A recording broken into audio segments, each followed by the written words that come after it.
नमो अरिहंताणं नमो सिद्धाणं नमो आयरीयाणं नमो वज्झायाणं नमो लोये सौवसाहूणं गुणानां विस्तरं वक्ष्ये स्वभावानां तथैव च पर्यायाणां विशेषेण नत्वा वीरं जिनेश्वरम्। 1008 श्री मूलनायक आदिनाथ भगवान की जय। द्वासांग जिनवाणी माता की जय। आचार्य श्रेष्ठ आचार्य गुरुवर श्री 108 देवसेन स्वामी जी महाराज की जय। आचार्य श्रेष्ठ आचार्य गुरुवर श्री 108 विद्यासागर जी महाराज की जय। तीर्थ चक्रवर्ती जगत पूज्य निर्यापक श्रमण मुनि पुंगव श्री 108 सुधा सागर जी महाराज की जय। समस्त मुनि संघ की जय। आला पद्धति ग्रंथ का स्वाध्याय करते हुए आज हम इस ग्रंथ के अंतिम क्लास में या अंतिम पड़ाव पर आ चुके हैं। अभी तक अपन ने जो आला पद्धति ग्रंथ में पढ़ा है उसका पहले सामान्य से अपन रिवीजन करेंगे, फिर उसके बाद जो आज अंतिम अधिकार इसका बचा हुआ है एकांत पक्ष दोष, फिर इसको अपन समझने का प्रयास करेंगे। सबसे पहले अपन ने आला पद्धति ग्रंथ में द्रव्यों का स्वरूप समझा था कि द्रव्य 6 होती हैं और 6 द्रव्य उत्पाद, व्यय और द्रव्य इन 3 गुणों से सहित होती हैं। हर द्रव्य में पर्याय नित्य प्रति उत्पन्न होती है और नष्ट होती है। नई पर्याय का उत्पन्न होना उत्पाद है, पूर्व पर्याय का विनाश होना व्यय है, और इस उत्पाद और व्यय के मध्य कुछ तत्व ऐसा होता है जो नष्ट नहीं होता, जो नित्य रहता है। उस नित्यता की अपेक्षा से उसे हम द्रव्य कहते हैं। इसी दृष्टि से द्रव्य नित्य भी कहा गया और उत्पाद व्यय की दृष्टि से द्रव्य को अनित्य भी कहा गया। ये जो जितने भी 6 द्रव्य कहे गए हैं, इन 6 द्रव्यों में गुण और पर्याय पाई जाती हैं। एक और द्रव्य की परिभाषा मिलती है गुण पर्यायव द्रव्यम। गुणवान और जो पर्यायवान होता है उसे द्रव्य कहते हैं। तो गुण की जब अपन बात करते हैं तो गुण के 2 प्रकार से भेद किए गए थे, सामान्य गुण और विशेष गुण। सामान्य गुण 10 प्रकार के कहे गए थे, विशेष गुण 16 प्रकार के कहे गए थे। 10 प्रकार के सामान्य गुणों में इन्होंने बताया था कि सभी द्रव्यों में 8 सामान्य गुण पाए जाते हैं। उसमें जो चेतन अचेतन और मूर्त अमूर्त ये जो 2 गुण कहे गए हैं, इन 2 में से ये चूंकि विरोधी हैं इसलिए एक ही पाया जाएगा। या तो द्रव्य चेतन होगा या अचेतन होगा, या मूर्त होगा या अमूर्त होगा। इसलिए हर द्रव्य में 8 गुण ही पाए जाएंगे, इससे ज्यादा नहीं। विशेष गुणों की चर्चा की थी तो विशेष गुणों में 16 गुण बताए गए थे, जिसमें से जीव और पुद्गल इन 2 द्रव्यों में 6 गुण होते हैं। ज्ञान दर्शन सुख वीर्य चेतनत्व और अमूर्तत्व ये जीव के विशेष गुण हैं। स्पर्श रस गंध वर्ण अचेतनत्व और मूर्तत्व ये पुद्गल के 6 गुण बताए गए थे। बाकी जो अन्य 4 द्रव्य हैं धर्म अधर्म आकाश काल, इनमें 3 गुण बताए गए थे। जैसे धर्म द्रव्य है तो इसमें एक गति हेतुत्व होगा, एक अचेतनत्व और एक अमूर्तत्व। इसी तरह से अधर्म द्रव्य काल द्रव्य आदि की चर्चा की गई थी। तो ये गुणों की चर्चा अपन ने समझी थी। इसके बाद अपन ने पर्याय अधिकार देखा था। तो पर्याय 2 प्रकार की बताई गई थी, अर्थ पर्याय और व्यंजन पर्याय। अर्थ पर्याय उसे कहते हैं जो एक समयवर्ती पर्याय होती है, उसे अर्थ पर्याय कहते हैं। जो अर्थ पर्यायों का समूह होता है उसे हम व्यंजन पर्याय कहते हैं। ये दोनों भी पर्याय जो होती हैं ये स्वभाव रूप भी होती हैं और विभाव रूप भी होती हैं। स्वभाव रूप और विभाव रूप इसलिए हो जाती हैं क्योंकि द्रव्य की 2 अवस्थाएं पाई जाती हैं, शुद्ध अवस्था और अशुद्ध अवस्था। शुद्ध अवस्था की पर्याय को हम शुद्ध पर्याय कहते हैं या स्वभाव पर्याय कहते हैं। अशुद्ध अवस्था की पर्याय को हम विभाव पर्याय कहते हैं। अब ये जो स्वभाव और विभाव पर्याय हैं ये अपन ने समझा था, ये केवल 2 द्रव्यों में पाई जाती हैं, जीव में और पुद्गल में, क्योंकि ये 2 द्रव्य ही संबंध स्थापित करते हैं, एक दूसरे से मिल जाते हैं। बाकी जो 4 द्रव्य हैं वो 4 द्रव्य सर्वथा से शुद्ध थे, शुद्ध ही रहते हैं। वो अन्य द्रव्य से संपर्क नहीं करते, इसलिए उनमें विभाव पर्याय नहीं पाई जाती। अब अपन ने जीव में और पुद्गल में, इन दोनों में भी अपन ने अर्थ पर्याय और व्यंजन पर्याय को देखा था, स्वभाव और विभाव पर्याय को देखा था। जो स्वभाव पर्याय होती है वो अगरु लघु गुण के कारण से होती है और उसमें षड्गुणी हानि वृद्धि रूप होती रहती है। कभी 6 प्रकार की वृद्धि होती है, कभी 6 प्रकार की हानि होती है। इस प्रकार से ये शुद्ध द्रव्य में जो षड्गुणी हानि वृद्धि है वो अर्थ पर्याय रूप कही गई है। जो विभाव पर्याय होती है या व्यंजन पर्याय होती है, वो व्यंजन पर्याय अपन ने स्वभाव और विभाव दोनों प्रकार से देखी थी। ये जो व्यंजन पर्याय है ये द्रव्य की भी होती है और गुण की भी होती है। तो द्रव्य गुण अपन ने दोनों में इन पर्यायों को लगाया था। जीव की द्रव्य की स्वभाव व्यंजन पर्याय क्या होगी, जीव द्रव्य की विभाव व्यंजन पर्याय क्या होगी, गुण की जीव के गुणों की स्वभाव व्यंजन पर्याय क्या होगी और विभाव व्यंजन पर्याय क्या होगी। इसी तरह अपन ने पुद्गल में भी लगाया था। फिर स्वभाव अधिकार अपन ने देखा था। तो स्वभाव अधिकार में 11 सामान्य स्वभाव बताए थे और 10 विशेष स्वभाव बताए गए थे।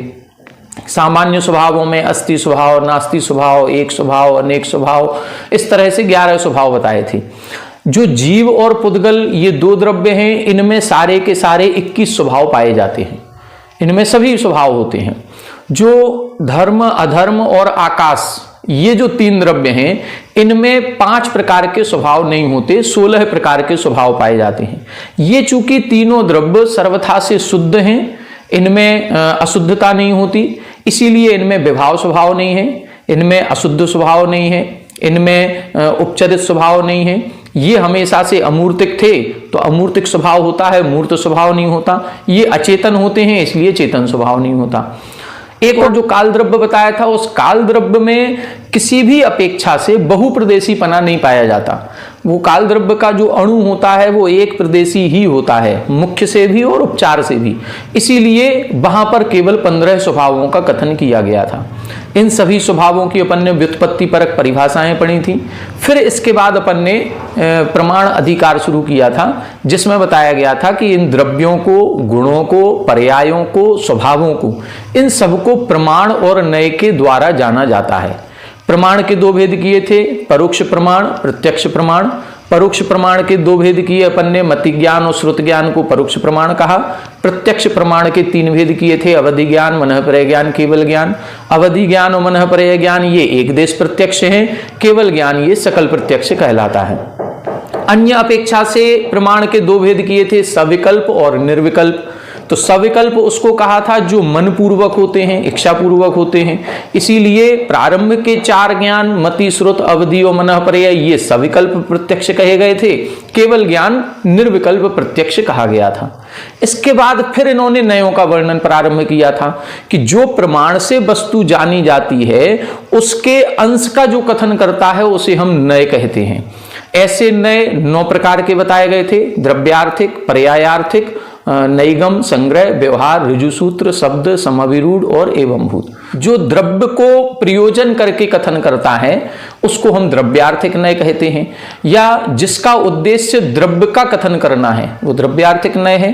द्रव्यार्थिक नय के अपन ने 10 भेद देखे थे, जिनमें से प्रमुख 6 भेद किए गए थे और 6 में 3 शुद्ध थे और 3 अशुद्ध थे। शुद्ध द्रव्यार्थिक नय, अशुद्ध द्रव्यार्थिक नय। शुद्ध द्रव्यार्थिक नय 3 प्रकार से कथन करता है। जीव के शुद्ध स्वरूप का कथन करता है, कर्मोपाधि निरपेक्ष। दूसरा अभेद रूप से कथन करता है, गुण गुणी का अन्वय रूप से, भेद नहीं करता, अभेद कथन करेगा। और तीसरा द्रव्य दृष्टि से जब कथन किया जाता है वो द्रव्यार्थिक नय है, शुद्ध द्रव्यार्थिक। इनका विपरीत कर दें तो अशुद्ध द्रव्यार्थिक नय हो जाएगा, जो द्रव्य को तो कथन करेगा लेकिन अशुद्ध द्रव्य को करेगा, जो कर्मोपाधि से सहित है। वो भेद कथन करता है, अर्थात गुण गुणी से भेद करके कथन करता है, वो अशुद्ध द्रव्यार्थिक नय है।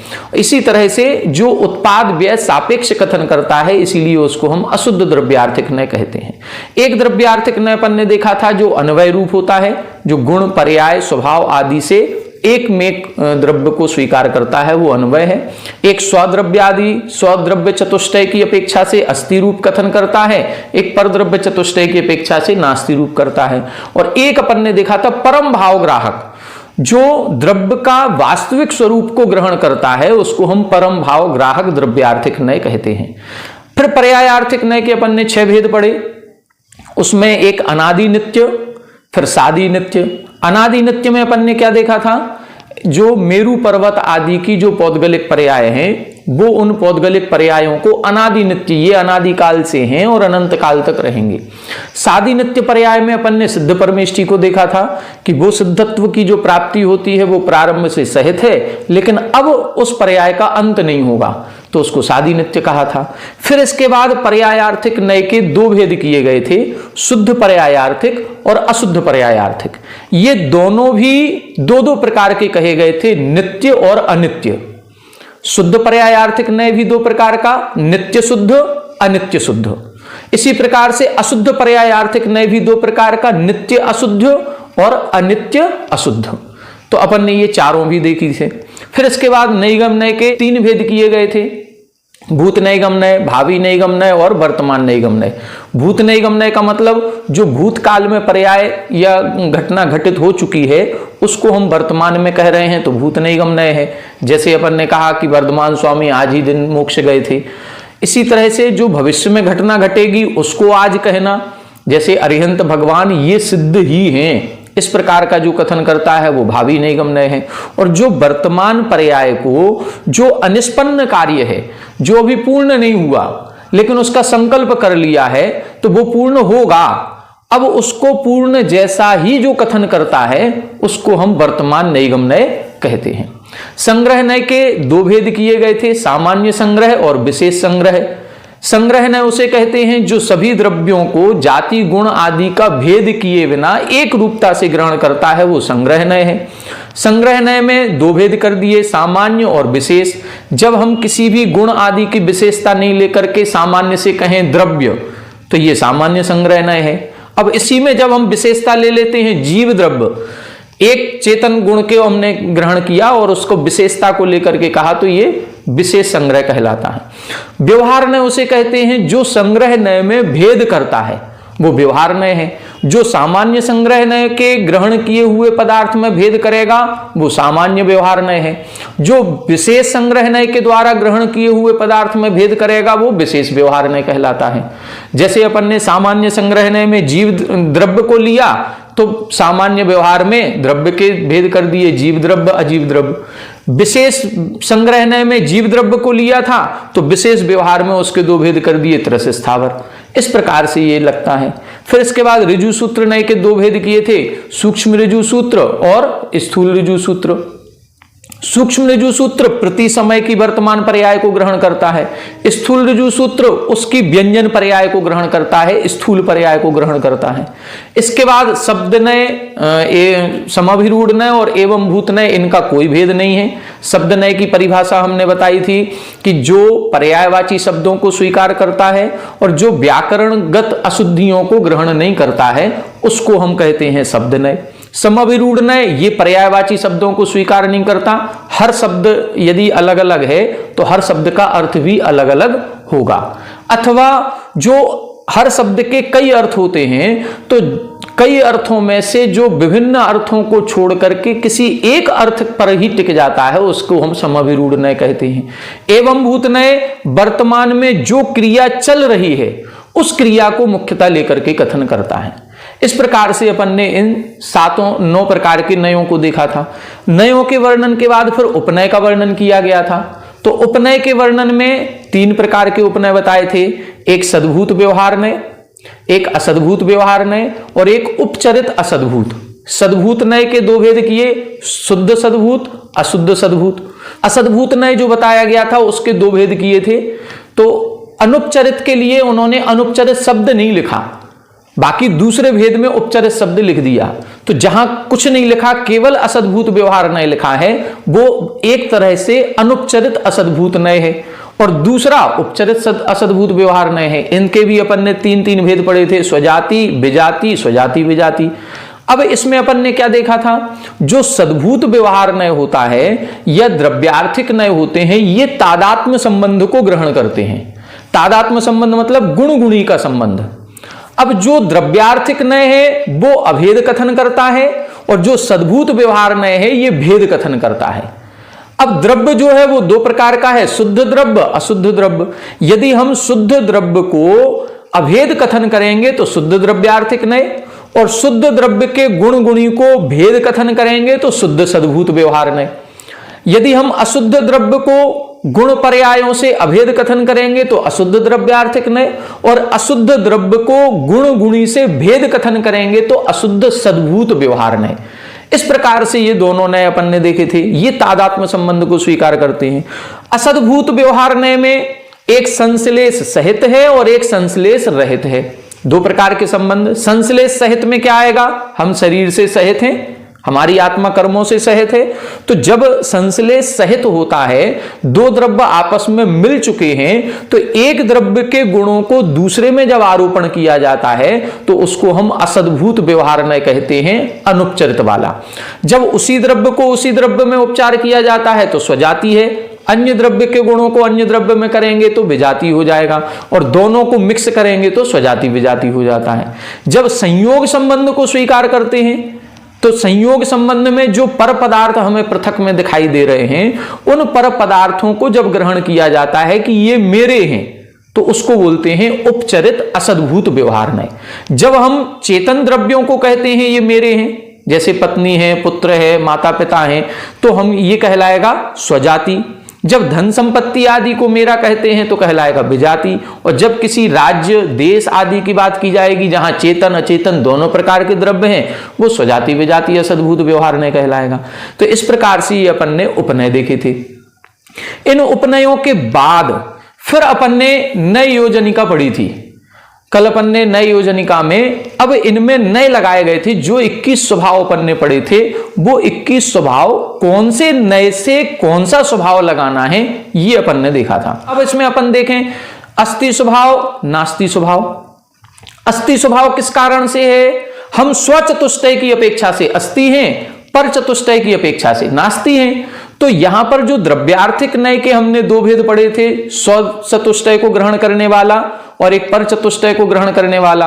तो स्व चतुष्टय को ग्रहण करने वाला जो द्रव्यार्थिक नय था, उसकी अपेक्षा से हम अस्ति स्वभाव वाले हैं, और पर चतुष्टय को ग्रहण करने वाला जो द्रव्यार्थिक नय था, उसकी अपेक्षा से हम नास्ति स्वभाव वाले हैं।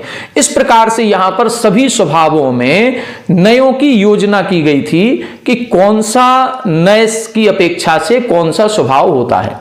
जैसे जीव में अचेतन स्वभाव कहा गया और चेतन स्वभाव भी कहा गया, तो जीव चेतन तो है ही। जब जीव चेतन है तो कौन से नय से है, शुद्ध द्रव्यार्थिक नय से, परम भाव ग्राहक द्रव्यार्थिक नय से हम चेतन है। लेकिन हमें अचेतन कहा गया तो किस नय से, ये कहा गया अनुपचरित असद्भूत व्यवहार नय से।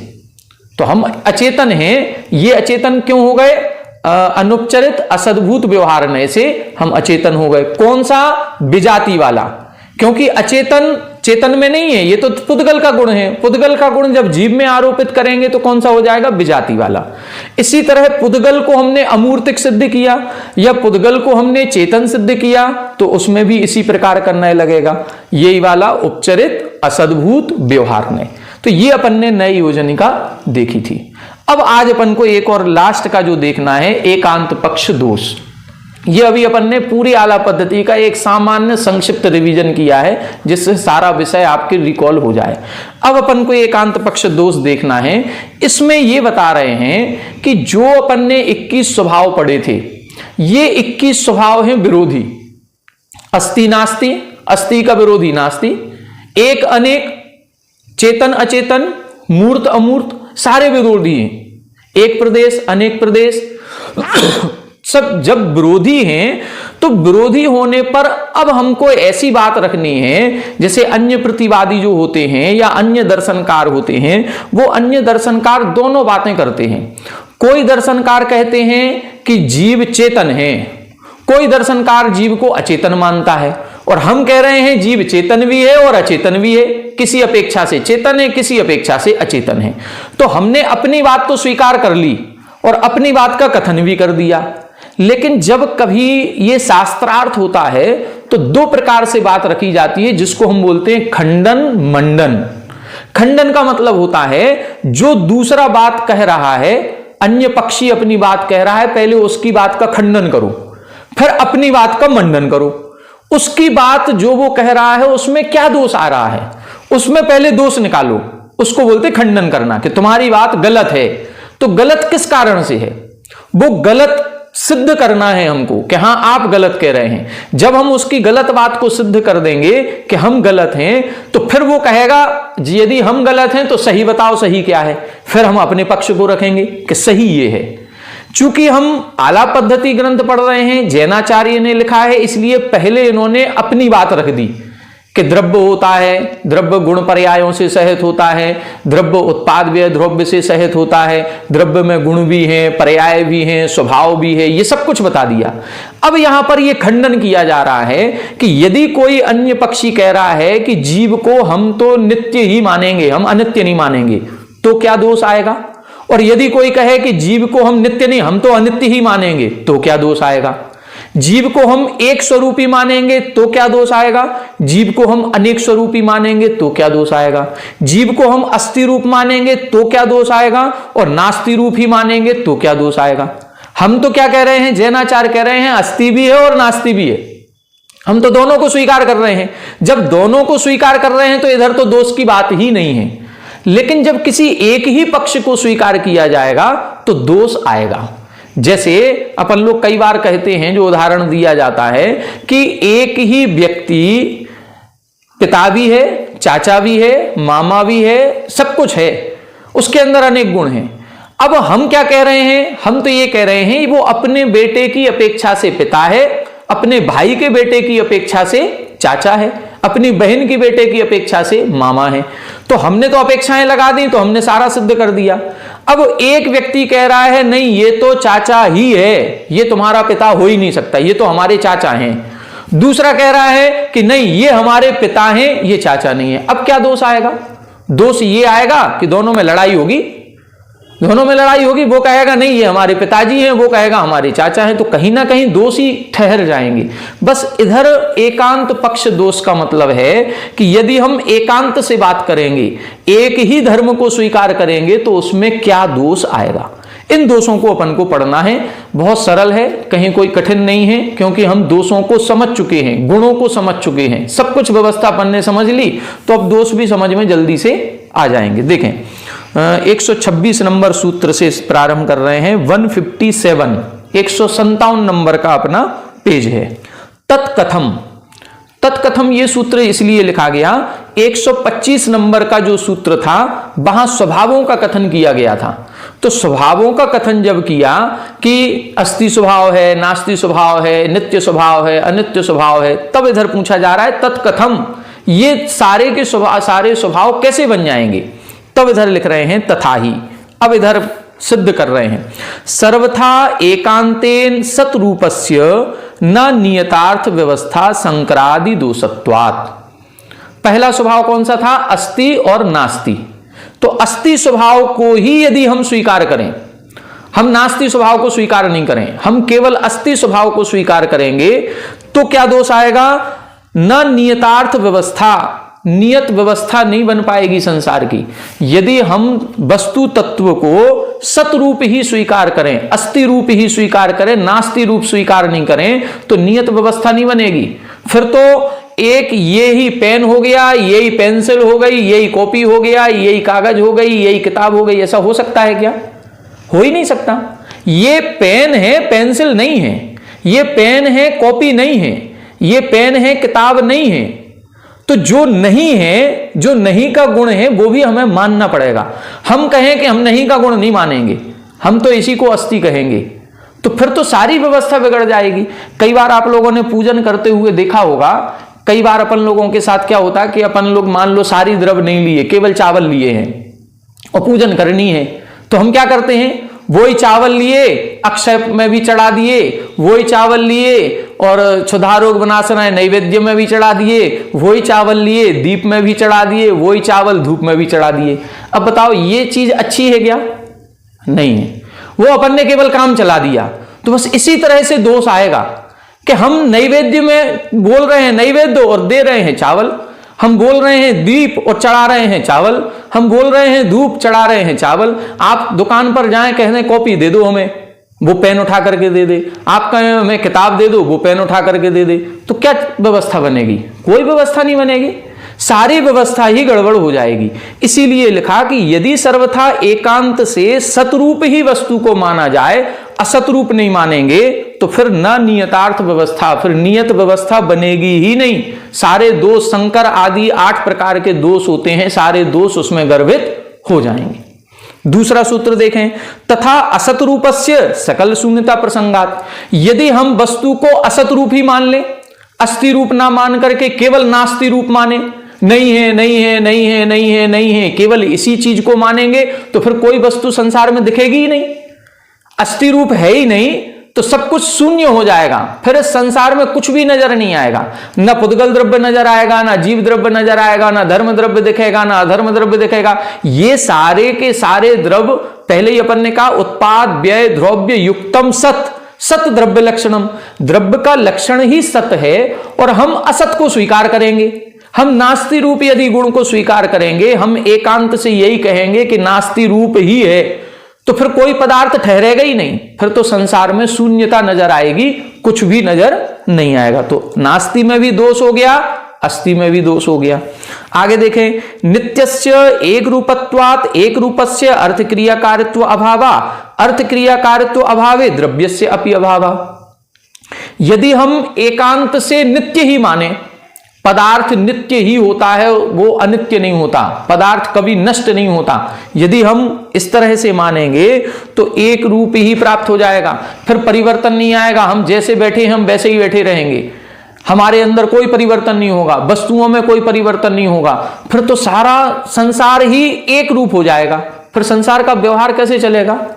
वस्तु बदलेगी नहीं, हम उठेंगे नहीं, चलेंगे नहीं, फिरेंगे नहीं, हाथ हिलेगा नहीं, कुछ भी नहीं होगा, पलक झपकेगी नहीं, नियत हो गए, बिल्कुल कोई परिवर्तन नहीं, तो सारी अर्थ क्रिया कारित्व का अभाव हो जाएगा। वस्तु का मतलब ही ये होता है कि वस्तु चलायमान होती है, वस्तु में परिवर्तन होते हैं, तो संसार चल रहा है। जब वस्तु में कहीं परिवर्तन ही नहीं होगा, वह उपयोगी ही नहीं ठहरेगी, तो फिर सारे संसार का अभाव हो जाएगा। इसीलिए लिखा कि यदि हम नित्य रूप से एक रूप से ही स्वीकार करेंगे तो अर्थ क्रिया कारित्व अभाव, अर्थ क्रिया का मतलब उसकी उपयोगिता का अभाव हो जाएगा, और किसी भी पदार्थ की उपयोगिता का अभाव हो जाने से द्रव्य का अभाव हो जाएगा। कोई मतलब ही नहीं है, पदार्थ के होने और ना होने से क्या मतलब निकल रहा है। यदि कोई पदार्थ है, जैसे अपने घर में कई बार कुछ ऐसे लोग होते हैं जो क्रियाशील नहीं होते, जो एक्टिव नहीं होते, बस घर में हैं, आ रहे हैं, बस खाना खाए पिए फिर सो गए, ना कहीं काम पे जा रहे हैं, ना कुछ और काम कर रहे हैं, तो अपन ऐसे लोगों से कहते हैं कि उनके होने और ना होने से क्या फर्क पड़ता है, वो कोई काम का ही नहीं है। बस इसी तरह का प्रसंग इधर आ जाएगा। यदि हम नित्य मान लेंगे, पदार्थ में परिवर्तन नहीं मानेंगे, तो सब दुनिया का लोप हो जाएगा, संसार खत्म हो जाएगा।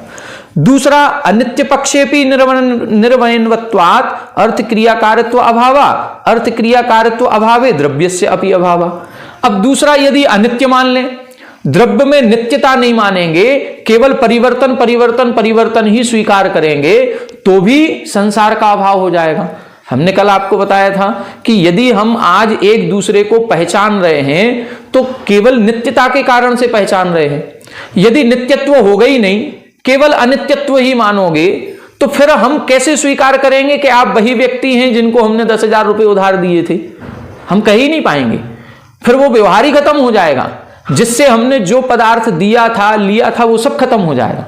इसीलिए इधर बता रहे हैं कि अनित्य पक्षी, जब अनित्य पक्ष को स्वीकार करेंगे तो द्रव्य का अभाव हो जाएगा, क्योंकि द्रव्य तो नित्य होता है, पर्याय अनित्य होती है। केवल हम पर्याय पर्याय को स्वीकार करें और द्रव्य को स्वीकार नहीं करें तो भी हमारे संसार का अभाव हो जाएगा, द्रव्य का अभाव हो जाएगा, तो ये सारे दोष आ जाएंगे। एक स्वरूपस्य एकांतेन विशेष अभावः सर्वथा एक रूपत्वात् विशेष अभावे सामान्यस्य अपि अभावः। एक स्वरूप और अनेक स्वरूप, ये दो अपन ने देखे थे, एक स्वभाव अनेक स्वभाव। एक स्वभाव का मतलब सामान्य होता है और अनेक स्वभाव का मतलब विशेष होता है। यदि हम केवल एक को मानेंगे, उसमें विशेषताएं स्वीकार नहीं करेंगे, तो फिर सर्वथा एक रूपत्वात् विशेष अभावः, विशेष का अभाव हो जाएगा, और विशेष का अभाव होगा तो सामान्य का ऑटोमेटिक अपने आप ही अभाव हो जाएगा। हर वस्तु सामान्य विशेषात्मक होती है, हर वस्तु में सामान्य गुणधर्म भी हैं और विशेष गुणधर्म भी हैं। यदि हम सामान्य को ही स्वीकार करें, किसी की विशेषता को स्वीकार नहीं करें, तो भी गड़बड़ हो जाएगी। हम सभी इंसान हैं, बस केवल इंसान को स्वीकार करो, बाकी उनके अंदर विशेष गुण जो है उनको स्वीकार नहीं करेंगे, तो फिर हमारा लोक व्यवहार खत्म हो जाएगा। इसी तरह से अनेक पक्षेपी तथा द्रव्य अभावो निराधारत्वात् आधार आधेय अभावाच्च। अनेक पक्ष, जैसे हमारे अंदर अनेक गुण हैं, तो ये विशेषता है हमारी, ये हमारी विशेषता है कि हमारे अंदर अनेक गुण हैं। अब उन अनेक गुणों को ही स्वीकार किया जाए और सामान्यपने को स्वीकार नहीं किया जाए, तो वो अनेक गुण किस में रहेंगे? हम सामान्य को स्वीकार नहीं करें, सामान्य में ही विशेष पाया जाता है। हम सामान्य को स्वीकार नहीं करें और केवल विशेष विशेष को स्वीकार करेंगे, तो विशेष को कहां रखेंगे? सामान्य में ही तो रखा जाएगा, उस इंसान में ही तो सारे गुण रखे जाएंगे। अब इंसान को हम स्वीकार नहीं करें और केवल गुणों को स्वीकार करें, तो ऐसा नहीं होगा। आधार आधेय की जो कल्पना है वो सब नष्ट हो जाएगी। आधार है नहीं और आधेय की बात कर रहे हैं, वो दिक्कत हो जाएगी। भेद पक्षेपि विशेष स्वभावानाम निराधारत्वात् अर्थ क्रियाकारित्व अभावः। अर्थ क्रियाकारित्व अभावे द्रव्यस्य अभी अभावः। फिर से वही बात आ जाएगी। भेद पक्षेपि, भेद स्वभाव भी है, अभेद स्वभाव भी है। हम गुण की अपेक्षा से अभेद भी हैं और भेद भी हैं। यदि केवल हम भेद पक्ष को स्वीकार करेंगे तो फिर गुण अलग हो जाएगा, द्रव्य अलग हो जाएगा। और गुण को अलग माने, द्रव्य को अलग माने, तो निराधारत्वात्, यदि गुण अलग है तो फिर कहां रहता है वो? अपन ने क्या पढ़ा? गुण द्रव्य में ही रहता है। द्रव्याश्रया निर्गुणा गुणाः। गुण कहां पाए जाते हैं? द्रव्य के आश्रय से। लेकिन ये कह रहे हैं भेद पक्ष, यदि केवल भेद पक्ष स्वीकार करोगे, द्रव्य को अलग मानोगे, गुण को अलग मानोगे, तो गुण कहां रहता है? फिर द्रव्य में नहीं रहता तो फिर कहां रहता है? अब उसके रहने का कोई स्थान ही नहीं है। अब वो आधार निराधार हो जाएगा, तो निराधार होते ही उस गुण की क्रिया का उपयोगिता का भी अभाव हो जाएगा। फिर उस गुण के कोई उपयोगिता नहीं ठहरेगी। उपयोगिता नहीं होगी तो फिर द्रव्य का भी अभाव हो गया, क्योंकि गुण नहीं है तो द्रव्य क्या काम का है। इसी तरह से अभेद पक्षे भी, यदि हम अभेद रूप से स्वीकार करते हैं कि नहीं, गुण पर्याय और द्रव्य ये तो एक में एक ही हैं, केवल इतना ही स्वीकार करेंगे, तो सर्वेशाम एकत्वे, सभी एक रूप हो जाएंगे, तो फिर अर्थ क्रिया का अभाव हो जाएगा। फिर आत्मा जानती कैसे है? आत्मा तो ज्ञान गुण से जानती है, और हम कह रहे हैं ज्ञान गुण जैसी कोई चीज है ही नहीं, वो तो आत्मा ही है। तो फिर ज्ञान गुण का सद्भाव कैसे मानेंगे? गुण को अलग मानना पड़ेगा, तभी तो ज्ञान गुण की उपयोगिता समझ में आएगी। दर्शन गुण को अलग मानेंगे तब तो दर्शन गुण की उपयोगिता समझ में आएगी। लेकिन हमने गुण पर्याय को एक में एक मान लिया, तो भी अर्थ क्रिया कारित्व का अभाव होगा, और उपयोगिता का अभाव होते ही द्रव्य का अभाव हो जाएगा। भव्य अभव्य स्वभाव देखा था। भव्य के स्वभाव में क्या मतलब है? भव्य का मतलब है कि वो अपनी पर्यायों रूप से उसमें शक्ति है परिणमन करने की। यदि हम केवल भव्य स्वभाव को मानेंगे तो जीव परिणमन करते करते पुद्गल रूप भी परिणमन कर जाएगा, और यदि जीव पुद्गल रूप परिणमन कर गया, पुद्गल जीव रूप परिणमन कर गया, धर्म अधर रूप परिणमन कर गया, तो फिर तो ये संकर दोष आ जाएगा। जीव पुद्गल बन जाएगा, पुद्गल जीव बन जाएगा, पता ही नहीं चलेगा तुम जीव हो कि पुद्गल हो। तो इधर बता रहे हैं, यदि केवल भव्यपना स्वीकार करेंगे, भवितव्यता, पर्यायों को उत्पन्न करने की भवितव्यता यदि केवल स्वीकार करेंगे, तो पारिणामिकत्वात् द्रव्यस्य द्रव्यांतरत्व प्रसंगात, एक द्रव्य दूसरा द्रव्य रूप हो जाएगा। और यदि केवल अभव्य स्वीकार किया, हम कहें कि नहीं भव्यपना है ही नहीं, केवल अभव्यपना है, तो फिर वो स्वयं रूप से भी परिणमित नहीं हो पाएगा, क्योंकि भव्यपने के कारण से ही उसकी पर्याय उत्पन्न हो रही हैं। यदि हम भव्यपना नहीं मानेंगे, केवल अभव्यपना स्वीकार करेंगे, तो शून्यता का प्रसंग आ जाएगा। फिर द्रव्य की पर्यायें, स्वयं की पर्यायें भी उत्पन्न नहीं होंगी। इसीलिए यदि हम अभव्य मानते हैं तो भी दोष है, भव्य मानते हैं तो भी दोष है, दोनों में दोष बता दिया। आगे देखें, स्वभाव स्वरूपस्य एकांतेन संसार अभावा। अब दो प्रकार के, एक स्वभाव और एक विभाव। यदि हम कहें कि सारे द्रव्य स्वभाव में ही रहते हैं, यदि स्वभाव में ही रहते हैं तो संसार का अभाव हो जाएगा, क्योंकि संसार तो विभाव रूप है। संसार तो विभाव रूप है, हम आप दिख रहे हैं, ये सब विभाव पर्याय है, हमारी व्यंजन पर्याय है, अशुद्ध पर्याय है तो विभाव पर्याय है। जो हमें पुद्गल घर मकान आदि दिख रहे हैं, ये भी स्कंद रूप है, ये भी पुद्गल की विभाव पर्याय है। यदि हम केवल सभी द्रव्यों का स्वभाव ही स्वीकार करेंगे तो संसार दिखाई ही नहीं देगा, फिर तो सारे द्रव्य शुद्ध हो जाएंगे। शुद्ध हो जाएंगे तो संसार का लोप हो जाएगा, शून्यता आ जाएगी। दूसरा, यदि केवल हम विभाव पक्ष को ही स्वीकार करें, हम कहें कि स्वभाव नहीं सब विभाव में है, यदि विभाव पक्ष को ही स्वीकार करेंगे तो मोक्ष का अभाव हो जाएगा।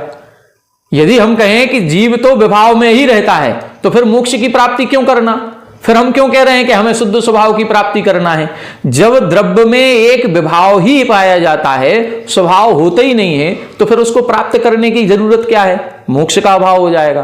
तो दोनों, यदि हम स्वभाव मानेंगे तो संसार का अभाव, विभाव मानेंगे तो मोक्ष का अभाव।